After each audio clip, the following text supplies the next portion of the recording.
นะโมตัสสะภะคะวะโตอะระหะโตสัมมาสัมพุทธัสสะนะโมตัสสะภะคะวะโตอะระหะโตสัมมาสัมพุทธัสสะนะโมตัสสะภะคะวะโตอะระหะโตสัมมาสัมพุทธัสสะพุทธังธัมมังสังฆังนัมมัสสามิ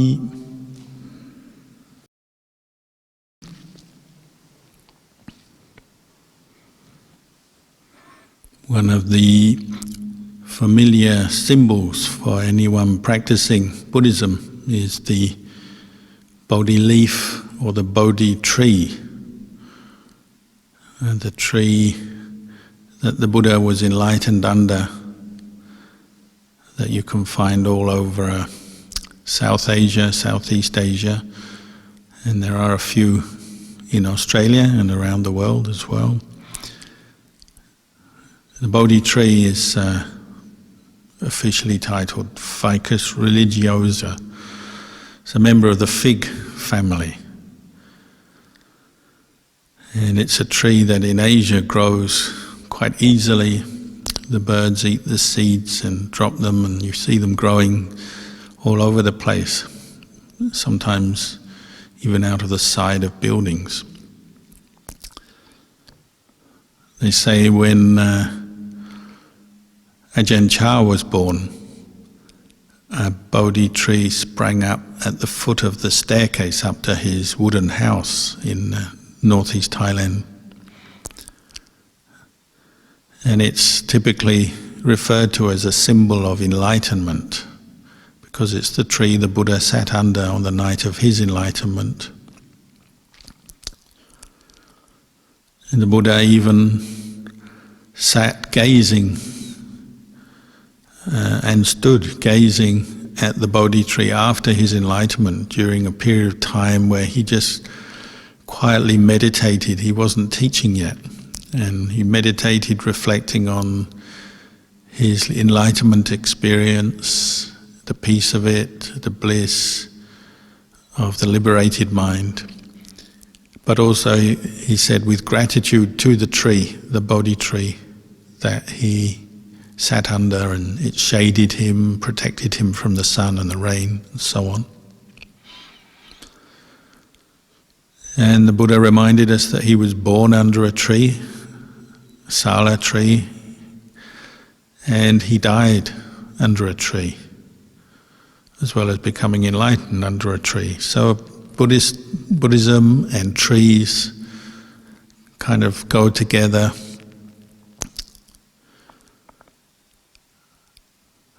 It's something that maybe in the modern world, with the clearance of jungle and forest and the expansion of urban living, perhaps many people have forgotten or lost awareness, particularly visual awareness of trees. They don't see them so often in cities. But the Buddhist teachings really value trees as a symbol of peace, symbol of longevity, because many trees live a lot longer than humans. Symbol of patience, sturdiness. Trees, they stand there through thick and thin, whatever the weather, whatever's going on in the world. They stand there often for many years, hundreds of years even. And in other traditions as well, like the Chinese say, to go for a walk in the forest is medicine for your eyes. Nowadays, some of Japanese culture is becoming more familiar. They call it forest bathing. You go for a bath in the forest, bathing in the serenity and the visual grandeur of trees and foliage, and so on. And science, nowadays a lot of research is being done on the effect of trees on human beings. and not just on the environment in the sense of climate and resources, but just psychologically, the effect of being under trees, with trees, seeing trees, and so on. It's generally considered to have a beneficial effect on the human mind. So the Buddha probably already had that understanding.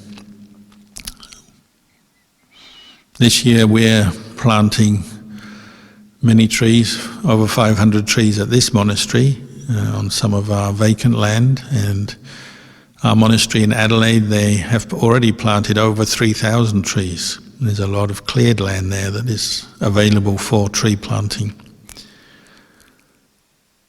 And when you plant trees, it's a reflection on many things. As I said, trees symbolize longevity and peace, patience. They also, when you plant many trees together, as you plant them, you have to protect them, particularly from wildlife. So when they're small, you have to protect them from, say, rabbits and wombats and possums and things as they grow up. Maybe you have to protect them from deer and kangaroos. You also have to protect them on the inside, like they get fungus and mold, and they get insects come to them, damage them. And Luang Por Chah used to compare the practice of the Dhamma to like growing a tree. You plant a small tree, and the job isn't over when you plant it and you walk away. You have to keep coming back to protect it and to make sure it's nourished. You fertilize it and watered, especially in Australia in the summer with drought. Trees die very easily. There's a whole range of things you have to do with trees in order to get strong trees, mature trees. And spiritual practice is the same. You plant your seed, you have your faith in the Buddhist teachings, and you are interested to train yourself, develop yourself. You have the aspiration for peace, for wisdom and insight. But that's just the beginning. The aspiration is the start, is the seed or the seedling you plant, and then you have to do the work of looking after it. But you can also trust in the wholesome effect of your practice if you keep developing and giving yourself the wholesome inputs, say practicing generosity and kindness, keeping precepts, living in a moral, virtuous way, developing mindfulness, and reflecting on the Dhamma and developing insight into the truth.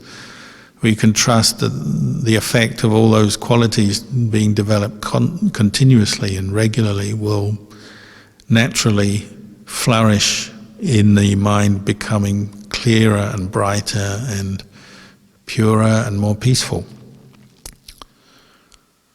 Process of cause and effect. The right causes lead to the right results. Just as trees, if you look after them, then they gradually grow. But they grow at their own pace and you can't force it. Just like the practice of the Dhamma, everyone wants to be enlightened quickly, but it goes at its own pace, and that's determined by so many factors, internal and external. Just like the tree. We all have our own past karma. Some people are closer to the experience of enlightenment than others, maybe because they've been doing it longer, for more lifetimes, or in this lifetime they've been practicing longer and they've been fortunate with the conditions and the supportive factors. Sometimes we think it's lucky if somebody starts their practice young, and generally that is good, because when you're young you can absorb the Dhamma perhaps a bit easier. If you have a good teacher, then you learn things quicker and easier when you're young. But it's not necessarily true, because when you're young you're also curious about the world and you want to find out about the world, and as they say, curiosity killed the cat. So often our curiosity and experimentation leads to all kinds of problems and disasters and obstacles coming up. So sometimes the older practitioner has seen some of the world and they're more worldly wise, and they are less curious because they know what the world has to offer, and maybe they've already had an insight into the dukkha, the suffering of the world. So they say sometimes you shouldn't underestimate a granddad when he becomes a monk, or maybe a grandma when she becomes a nun, because sometimes they have this worldly wisdom and faith and energy, and sometimes they progress faster in the practice, even though physically maybe they're weaker and not so, their body is half worn out because of old age, but mentally maybe they have the right qualities and they go far.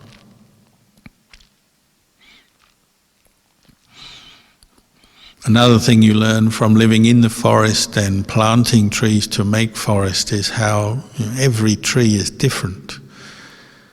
Although sometimes you see those plantations where it looks from the outside like every tree is the same, but they're never the same, they're never exactly the same. And especially in a natural forest, where the forest has just grown up by itself, every tree looks a bit different, doesn't it? The trunks are different, the bark, the root systems, the leaves, the branches, how the branches split off the main trunk. Every tree looks different, is different. Some are stronger, some are weaker. Some will go on to live for hundreds of years, some die very quickly and fall over. So every tree is different. And they compare, say, the community of monks, we live together, to like a forest in the sense that we support each other and help each other as monks. As an example, as an organization, as an example for society as well. So new monks are helped by the older senior monks who've been around and have experience and wisdom, and they train them and advise them. New monks can also serve the Sangha and bring in new energy and so on. But it's also a mutual thing. Every monk helps every other monk. If somebody loses their way or forgets what they should be doing, or they want to know new things, well, we help each other out, and everyone has that opportunity. We also offer skills, because every monk will be different, their karma, their personality is different, so we offer each other and the community as a whole different skills. Just like the trees in the forest, everyone is different.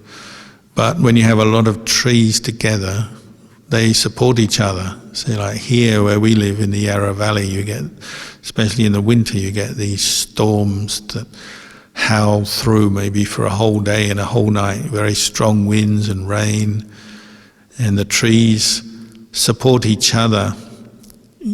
Often it's the lone tree out in the field that falls over first in the strong winds. Sometimes the trees in the forest, they do fall, but sometimes the effect of all those roots holding together and the trees blocking the wind from each other means that they actually last out the storm better, whereas the lone tree in the field often falls over. So we learn a lot from trees, and the trees, as we know from science and biology, they have a huge impact on the world. On the climate, on the air quality of the world. They benefit the world in so many ways, as well as being pleasant to look at. Our practice is the same. As we practice more, then we don't purify the air so much, but we purify our minds by developing understanding of what is wholesome and unwholesome karma, and developing the wholesome and abandoning the unwholesome. And this is a process of learning and improving our state of mind, and we say purifying the mind. So the trees purify the air, give off oxygen, absorb CO2. Buddhist people practicing Sila Samadhi Panya, they're purifying their minds, abandoning greed, anger and delusion, and developing kindness, compassion and wisdom. mindfulness, which is arguably even more valuable for the world. And everyone does their bit. So any practice you do, it's not only good for you, it's good for the world. Because if you reduce your own greed by a little bit, or your own anger by a little bit, you recognize it for what it is, as the cause of suffering, and then you make the effort to abandon it through wise reflection, or just keeping precepts, or whatever technique you use. You've reduced the causes for suffering in your own heart, but also in the world as a whole. You're doing a service for the world. So,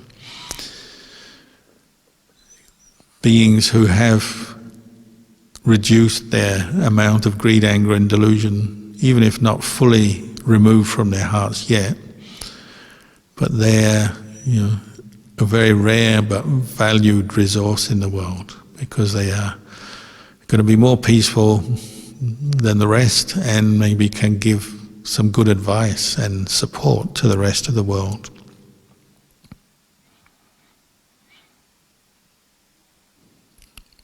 So when you plant trees, you're doing a service for many people, and not just for the current population. You're obviously doing a service for future generations as well, because trees do last for so long.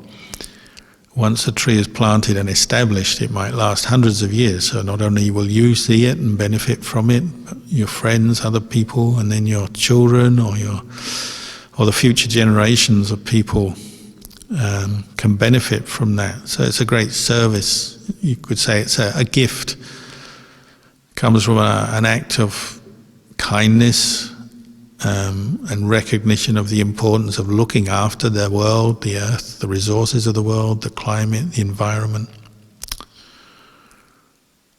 In the same way as when we practice the Dhamma, we look after our minds. The more effort you put into your own practice, you're not only benefiting yourself, but you're offering that as a gift to the rest of the world. You notice when you practice, particularly when you practice metta, karuna, mudita, upekkha, what we call the 4 Brahma Viharas, or the sublime attitudes, they call them. These are practices which anyone can practice, whether on the level of just the mental level of aspiration, thinking, meditation, or through speech, or through action, putting them into action in our daily life. One thing sometimes people don't immediately realize is that when you practice, say, kindness, compassion, as a deliberate practice, maybe every day as a meditation, and you try to develop certain principles based on kindness, compassion. It's not just an end in itself, as it were, trying to improve the world, help others, but it's also laying the foundations for insight into the very highest Dhamma. Like when you look at the whole of the Buddhist path, the Buddhist teachings, the highest insight and the hardest insight to develop is the insight into the delusion of self. Seeing through this delusion is something we often only fleetingly or have a glimpse of at first, because it's so ingrained, this idea of self, the identification with body and mind as a self, the view of the world from this place of there is this self, permanent self, me, mine, us and them, a sense of a being, a person, is deeply ingrained in our consciousness. And the Buddha pointed out, well, this is actually where the root cause of all our suffering is. When you practice kindness and compassion, you're immediately becoming aware of other beings as well as yourself. And one thing you can't help but learn is that even though we are all different, we all have our different karma, just like trees, every tree looks different from every other tree when you look at it closely. We also have things in common.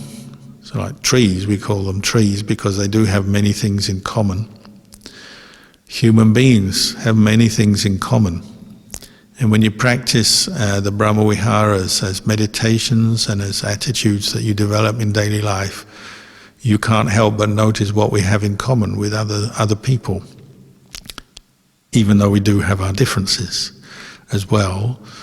But we have many fundamental things in common. We all experience birth, aging, sickness and death. No way around that. Every human being born in this world must get older and from time to time get sick and eventually must die. We all want pleasure and happiness, and we don't want pain, and we don't want failure, and we don't like things going wrong and unpleasant experiences. We're all the same. What brings us pleasure may vary, again, but just the basic seeking of pleasure and happiness and trying to avoid and resist pain, that's common to all of us. We all feel heat and cold and so on. When you're practicing kindness and compassion on a regular basis, you start to become more sensitive to others because you're spending time thinking about others, becoming aware of others, maybe helping materially and in other ways helping others. You notice, other people are the same as me. So this is actually laying a foundation for the deeper insight into not self, the lack of a permanent, fixed, abiding self in this experience of the body and mind that we call a person, a human being. Because when you are sensitive, you're aware to other people, and you're spending at least some of your time, some of your energy thinking of others as well as yourself, well, you become aware of the similarities, what we have in common. And that's even on the most refined level, on the level of the mind, thoughts, feelings, emotions.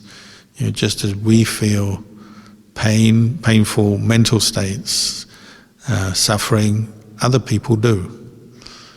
The pain of loss, the pain of not getting what you want, the pain of getting what you don't want, all the disappointments of life. Everyone will have them in one way or another.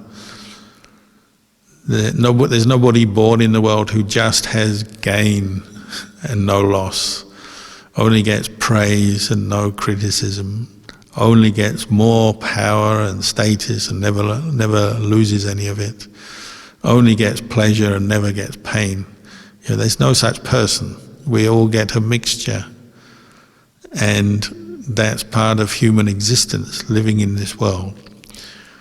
So when you're developing the thought of kindness, what we call universal kindness, universal compassion directed towards others, you're becoming aware of that. They're sensitive just as I am. They feel pain as I do. They want to be happy just as I do. So it levels out a lot of the differences which cause us so much anger and anxiety in life. The me and you, us and them thing that we're so aware of in society. Metta can quickly reduce some of that suffering that comes when we attach strongly and give too much importance to the sense of self-importance or the group identity we may have, and so on. It helps us to get a new perspective on that and see that, actually, even though other people may have different views, different ideas than us, different needs, desires, they also have much in common. And when we also spend time helping others, we're really helping ourselves because we're improving our own mind at the same time as we help others. So in Buddhism we have this description of how the human mind develops through the practice, particularly of meditation, and developing kindness and compassion as a foundation, but then going on to develop insight. They call it Metta Paniagua. Vimutti means liberation, freedom, freedom from suffering, which is what we all aspire to. And so developing kindness, compassion, and then insight can lead to that. It can lead to full enlightenment.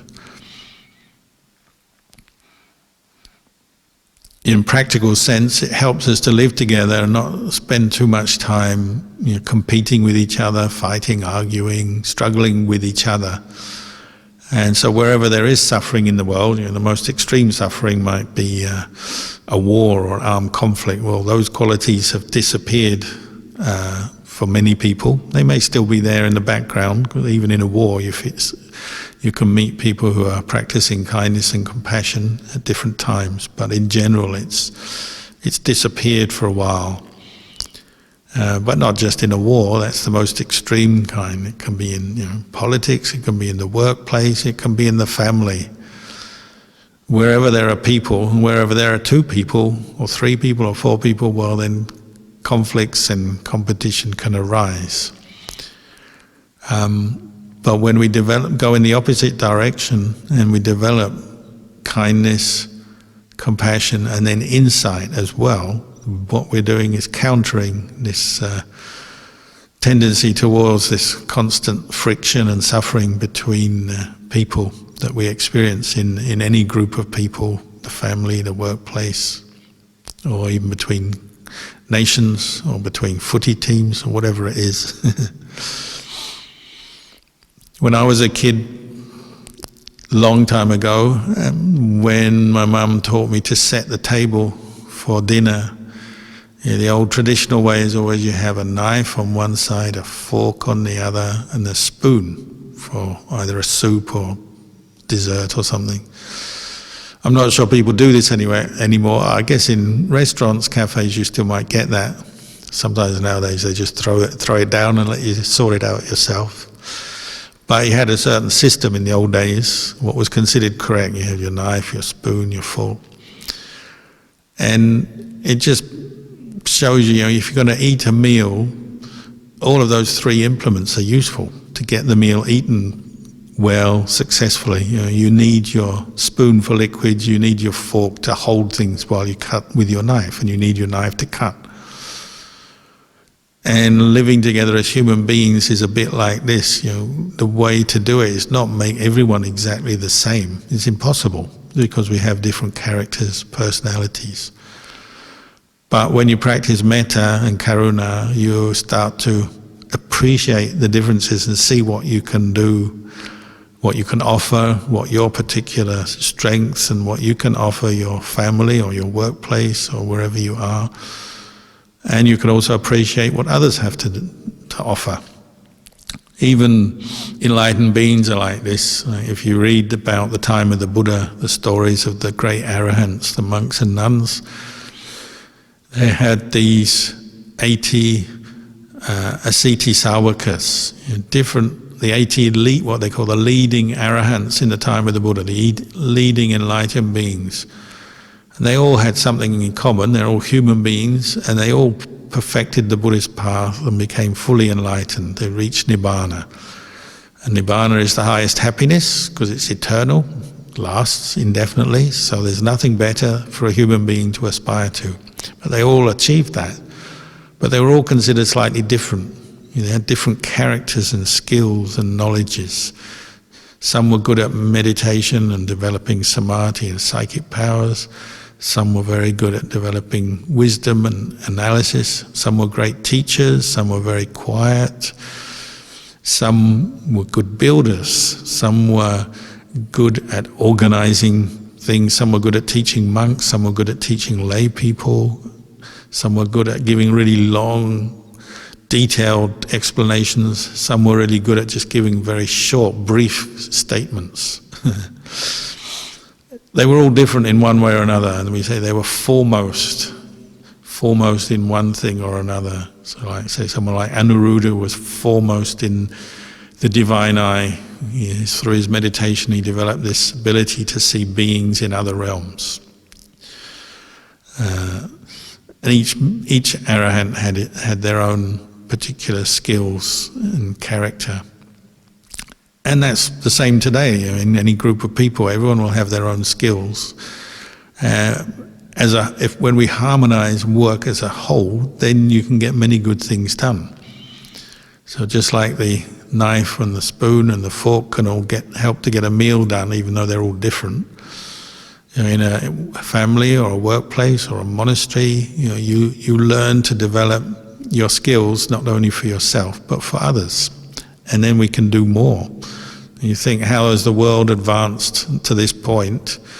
Even though we tend to focus on what's wrong with the world, actually, we've achieved much as human beings because so many different people have contributed so many different things to the overall benefit of human society, whether it's technology or education or medicine or agriculture, communications, travel, so many areas that human beings have come together. They've all excelled in their field and brought many things and still are doing that.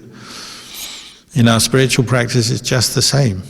Not everybody is the same. So some people are very good at meditation and can sit for long periods and get deep states of serenity. Others are very good at contemplating the Dhamma and explaining it. Even very mundane things we can excel at. So, living with Ajahn Chah, he used to talk about how different monks excelled at their particular thing that they were good at. So there was one monk who was really good at walking meditation. Once he started walking meditation, he could walk all day. There's another very small monk who used to come out to do the chores, and he would always be the most thorough and excellent duster. They called him the monk who was foremost in dusting the shrine, dusting the statue, dusting the windows, dusting whatever needed to be dusted or wiped down. He would do it. And he would do it wholeheartedly and very well, and people used to say that it was very beautiful to watch him at work, and when he finished, whatever he cleaned was spotless. So you can be foremost in dusting, wiping. You can be foremost in sweeping. There were monks who could sweep for hours and make beautiful brooms and sweep the forest floor very well. There were monks who would make things. They had sew robes and they would crochet bowl covers. There were monks who had learned chanting. So there was always the monk you go to when you're a young monk who chanted very well, very clear sound, remembered the chanting very well, and it was a very good example for other monks to follow, and so on. And it can be exactly the same in your family or your workplace. When we focus on metta and karuna, we change our way of thinking from just what's in it for me and why do I have to help them or contribute anything to others. You come back to yourself and try and see what you have to offer, and you probably find your state of mind is a lot better for it. And it doesn't mean to say you have to have any great skills. You may be just able to do very simple tasks very efficiently, proficiently, and that's good enough. It could be driving a car or cleaning something or typing into a computer or just arranging something, whatever it may be. This can be done as a practice of metta and just personal development, as a meditation in daily life. And you'll see when everyone is doing that, then you can get a lot of things done in a workplace or in a family, wherever. It's something many people have found at this time with coronavirus. They've got more time at home, they've got more time and space away from work. Maybe they're not going into work, maybe they've lost their work, but they maybe can develop different skills that they already have or aspire to. And we can still contribute something to our own lives and to the lives of others when we do this. Of course, in the Buddhist path, we don't just finish there. We contribute what we can as a gift, as an offering from kindness, generosity, compassion. But then the Buddha said we also have to go on to guard our minds from falling into attachment, which is the real cause of suffering. So when you do something as an offering of kindness, reflect on that once you've done it, it's done, and try not to develop a bigger sense of self around it. It's one of the dangers of the good we do in life. We become attached to the good feeling, the good perception of ourselves we have. We might develop some sense of self-esteem, self-importance based on the good we do. The Buddha said, well, reflect on this. It's still impermanent. The good things we do are good, but they don't last forever. They're just good, and then we move on to the next thing, say. When you do a job of work, the idea is not to finish it and do whatever it is that you're contributing or offering to the family or the workplace, and keep dwelling on that, building up your sense of importance, maybe building up your ego to the point where you feel you're very important and everyone should be running around grateful to you that you're there doing this important job, because that's going to be another cause of suffering. As soon as someone doesn't recognize you for what you've done, you're not happy, and so on. The Buddha said, reflect, even the good you do is impermanent and not self. And the purpose is not just self-aggrandizement or building up a bigger ego than before by doing more good than before. It's a vehicle.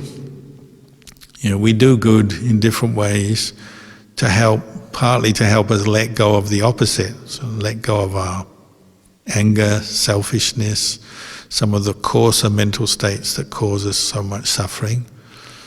Also, we do it to contribute to others, help others. We're also developing a sense of inner peace, calm and well-being that helps insight to flourish. It's like the fertile ground for some of the deeper insights which are hard to develop. To develop insight into not self, it's not easy, because you're looking back at your own body and mind, analysing it, observing it, and trying to do that with a sense of equanimity, not judging yourself so much, not attaching to the idea of self, but just observing what is there. And that's not easy. And many people find it a little bit fearful even. They're nervous about letting go of self because they've been attaching to the idea of self for so long. We've been doing it for so long in this life, and maybe thousands of other lives as well. We're used to it, and so the idea of letting go of self often brings up fear, nervousness, or just doesn't sound as an attractive ideal. So to do it successfully, to develop insight into not self, the highest insight that the Buddha taught, you have to have this sense of calm, inner well-being to support it, cushion it. Otherwise, they say it's like getting to a cliff edge and you don't want to jump off the cliff because you think, oh, you'll die or you'll be hurt. You don't want to jump off. So you don't jump, so you never develop the insight. Many people have that experience in meditation. They can see some of their attachment to self coming up, the idea of self, what they attach to, feelings, the sensations of the body, the idea of the body, feelings for pleasure and pain, memories, thoughts. But then the idea of letting all that go, no longer identifying with it as self, is quite a challenge. And sometimes they just don't feel comfortable enough to do it. It doesn't sound like a good idea, it's not what they want. So they retreat back to the self, which usually means retreat back to more suffering and laying the grounds for more suffering, more disappointments, more frustrations, because as long as you have this sense of self, dukkha or suffering tends to come up. And the stronger the sense of self, the stronger the dukkha. The more powerful, the more potent the dukkha because of the sense of self. So it's a shame when we do retreat from that place of letting go. But it's like anything, we have to practice. So like developing the muscles of the body through exercise, developing insight has to be practiced, rehearsed, done often, do it a lot. The Buddha said, do it a lot, practice it a lot. So sometimes we just start from very small places, letting go of self. How can I do that? How does that happen? What is the mechanics of it in daily life? Well, it may be something as simple as taking a few moments just to pause in your day and just return to the breath. Anyone who does regular breath meditation will understand this. If you turn to the breath for a few moments during your day, at a time when you have been very busy, active, you may have been happy or sad, emotional, maybe all kinds of different things may have been happening previously, but then you have enough mindfulness and awareness to turn your mental attention to the breath. Pause, take a few in-breaths, out-breaths. Already that deflates this sense of self a little bit, just temporarily, but it's giving you an insight into letting go and insight into the end of suffering, even if it's only a few moments of it. It's the third noble truth. The four noble truths that are the foundation of Buddhist teaching is suffering, its cause, the end of suffering, and the path of practice leading to the end of suffering. The end of suffering, the third noble truth, is one often people don't talk about, not sure about, because it sounds like it's just something that the Buddha experiences, Nibbana, the highest realization, which in one sense is true. The cessation of suffering, it sounds a very grand sort of attainment, and we don't feel we're really there yet. But to just watch the breath for a few moments and watch a train of thought fade out, an obsession with a particular painful feeling fade out, or a painful memory fade out. That's like a taste of Nibbana, a taste of the cessation of suffering, or Nirodha. So it doesn't necessarily in the beginning take a lot of skill or knowledge. It just means some sincere effort just to turn your attention to the breath sometimes and let go of whatever it is you were clinging on to at that moment. Often in Buddhism we hear so much, we study so much, we get an idea of the Buddhist path all the way from A to Z, from kindergarten to PhD and professorship in the university or whatever. Every level, every aspect of the practice we've read, we've studied, we've heard. So after a while it sounds daunting, the whole task. But in practical terms, if you just practice becoming aware of a few in and out breaths, which we can all do, or another very simple technique, there are many, well then you get a practical taste of what the Buddha was talking about. And maybe that's useful for us, especially beginners. Just practice that a few times. Can you watch your breath for a few moments, for 10 in-breaths and out-breaths? Can you count 10 in-breaths and out-breaths? Just pay attention to that. And already you may have let go of many things and interrupted the flow, the train of your thought, whatever's going on, or taken your mind off an unpleasant feeling or off your unpleasant reaction to an unpleasant feeling. Already it's like a small taste of Nirodha, the cessation of suffering, leading on to Nibbana. We can do that. Anyone can do that. If they have a mind to, if they're fortunate enough to have heard the teachings or been encouraged to practice, anyone can do that. And you can see you can also develop that same sort of way of letting go of self in whatever it is that you're doing. So it could be just a job of work. You can do it in the same way. So when I was young, they used to say, when you sweep the leaves, don't sweep with your ego or judging yourself or other people, just sweep. They say, when they sweep, just sweep. If you can do that even for a few moments, the sense of self disappears and you're just with the broom, the end of the broom, sweeping the leaves. It's not it's not rocket science, as they say. It's a fairly simple task, but it's the quality of mind you bring to the task, isn't it? Driving a car, just driving, rather than thinking about where you're going and how late you are or what you've got to do and getting all stressed by the traffic or whatever. Whatever the task you're doing, whoever you're with, if you're with someone having a chat or just listening to them or talking to them, being aware of what's going on, the more you bring full attention to that, the more you have this chance to let go of some of that self, little by little, chipping away at it. And the more there's a chance to understand more, the taste, the flavour of Nibbana, Nirodha, Nibbana.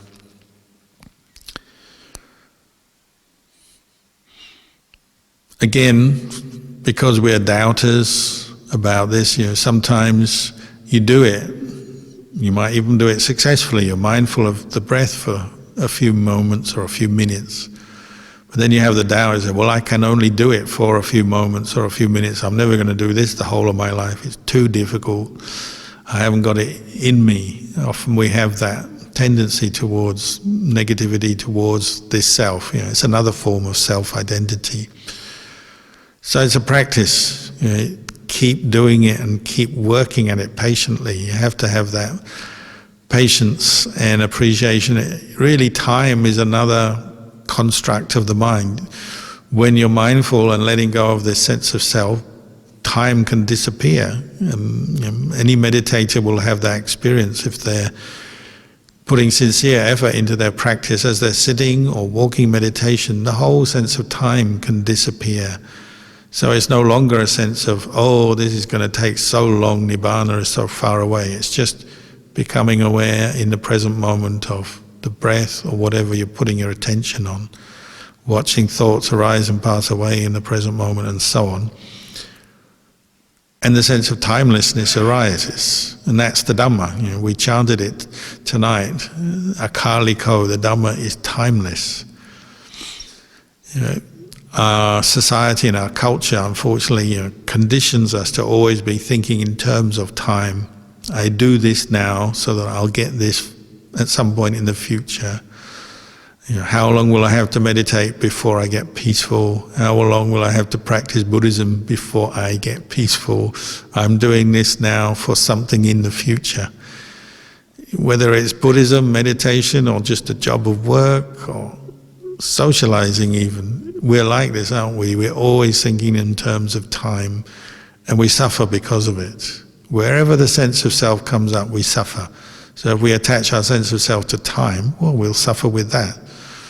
But you'll notice the more you bring up mindfulness, that sense of time disappears. So time can pass very fast when you're practicing mindfulness of breathing, or you're just mindfully doing a task, doing something, and you're absorbing into it in the same way. Time passes, or the sense of time seems to fade. And it's not long, it's not short, it's just, you're just doing it and you're no longer thinking about time. And if you're experiencing that daily, so if you meditate daily, practice daily, regularly, then you're frequently going to be having just that sense of timelessness. Then it almost certainly will start to relax you around various issues that do stress us around time, deadlines,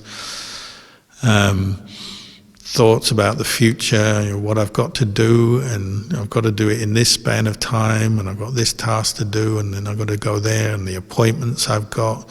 There's a lot of stress around that, and it's something where nowadays we've got less and less time because we've got so many activities to do and so many things to do. We're all getting stressed by not having enough time. But if you introduce more mindfulness practice and meditation into your day, you'll find that sense of self-identity with time changes a bit. Your relationship to time changes. It doesn't mean to say you become slow and late at everything. It's more like you're just less stressed about time, and you can enjoy the present moment better, more easily. So like, say something like waiting. It's another thing now. We're all very impatient. We don't like to wait for anything. When is coronavirus restrictions, when are they going to be lifted? When am I going to get back to normal life? But when you practice mindfulness, that sense of judging yourself, your experience by time or in terms of time, starts to fade. And it's just where you're just mindful of today, and you do your best today with the job you're doing or the things you're doing. You just do your best today. So there's a whole variety of ways that your perception of self starts to change and even fade out as you practice this, whether it's just practicing helping other people, practicing meditation, mindfulness, or reflecting on the passing, arising and ceasing of feelings and thoughts. The closer your mind becomes to the Dhamma, the less there is the sense of self, the less dukkha there is, and the less there is this obsession with time, and so on. So tonight I've given you a few sort of pointers to the practice, some of the benefits of living and appreciating nature, trees, sense of timelessness that comes through mindfulness practice, learning to reflect on the dangers and the suffering that come from this attachment to the idea of self. Although it's not easy to let go of, it's something that is very invaluable to us. And it's, the Buddha said, letting go of the idea of self, the attachment to the idea of self, is the highest Dhamma. It's the highest, gives you the highest reward, the highest peace through our practice. So for tonight, maybe I'll just say this much and encourage you all to keep up your practice, and we'll meet again another day.